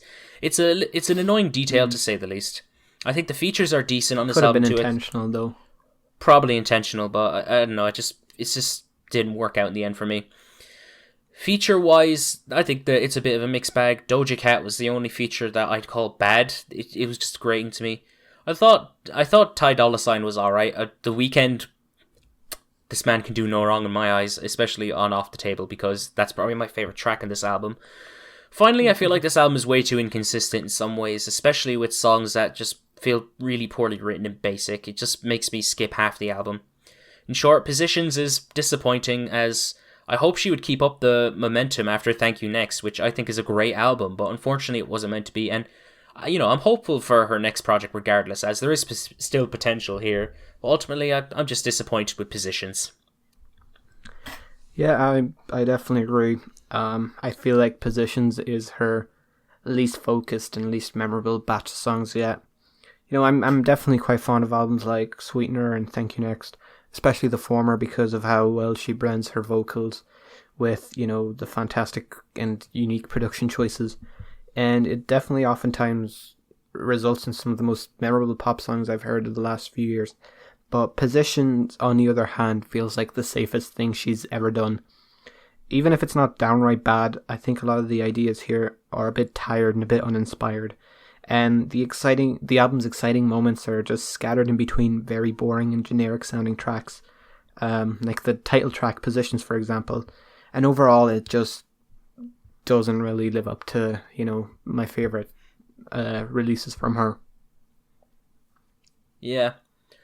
My favorite tracks were Off the Table, Safety Net, and My Hair. The worst tracks are 34 plus 35, Motive, and Positions, and I gave this album a strong 5. My favorite tracks were 34 and 35, Motive, My Hair, Love Language, and POV. My least favorite tracks were Shut Up, Off the Table, and Obvious, and I give this album a light to a strong 5. Next, we have our final album for today, Magic 103 Point Never by 103 Point Never. This is the 16th album from electronic producer Daniel Lopatin, better known as 103 Point Never, and this album has some elements about it that I like and I think are pretty creative in this guy's brand of neo-psychedelic and progressive electronic music, but ultimately I was just left a bit underwhelmed by the end product. It has some really nice moments and pretty creative moments at that, and especially at the beginning of the album, but it's just, I don't know, it's quite underwhelming after that. I feel like where the interesting aspects were present on the first few tracks, the latter just left me feeling nothing, honestly. If anything, it just left me bored, as a lot of the soundscapes aren't very interesting, there isn't much to keep me engaged, and it feels like there was so little in the way of any substance behind this. It's good as a vibe, I guess, but it's too much of a vibe, honestly, in my opinion. Yeah, I see where you're coming from. I do find the overall very comforting and dreamlike aesthetic of this album, and the many, samples and textures that create this aesthetic to be quite visceral and quite just almost entrancing, and it is enjoyable in those aspects. But there are some tracks that are a lot more rough around the edges that just to me feel like they're a bit mismatched. The sampling isn't all that interesting, and the whole just overall sound of those tracks is a bit rugged. And I think those songs really take away from a lot of the tracks that I do enjoy in this album. I think that Daniel has done much more meticulous and well-arranged things in the past, for me at least, and I do feel like it's probably maybe one of the weaker things he's done, from what I've heard anyway. Alright, my favourite tracks were Long Road Home, No Nightmares, and The Weather Channel. My least favourite tracks are Shifting and Lost But Never Alone, and I gave this album a decent 6. My favourite tracks were Long Road Home, I Don't Love Me Anymore, and Amigo. My least favourite track was Bo Echo, and I gave this track a light 6 out of 10. And we did it. That's it for today's episode. Yeah, it was a pretty fucking lengthy one, alright. Yeah. Are we doing best and worst tracks? Best worst albums. Oh yeah. Yeah, I have it here now. My number 5 pick was Black Thought, Streams of Thought, Volume 3. My number 5 pick was also Black Thought, Streams of Thought, Volume 3. My number 4 pick was Burden of Proof, Benny the Butcher. My number 4 pick was Róisín Murphy, Róisín Machine. My number 3 pick was Touché Amore with Lament. My number 3 pick was also Touché Amore with Lament. My number 2 pick was Song Machine Season 1, Strange Times by Gorillaz. Ditto. And my number 1 pick was Visions of Bodies Being Burned by Clipping. And again, ditto. Haha, fuck yeah. Alright, so bottom 3 worst albums. My number 3 was YG, My Life 400. My number 3 was also YG, My Life 400.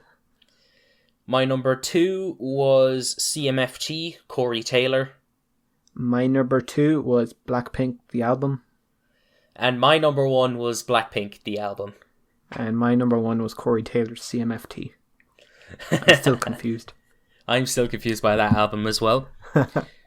But yeah, thanks again for... No, not. I didn't say thanks again. What am I on about? Now I'm saying thanks. Thank you so much for checking out today's episode of the Taped Podcast. As always, necessary links are in the description to our Album of the Year, Rate Your Music, and our own channels. Next week, look out for our Ween Worst to Best. And yeah, see ya. Peace.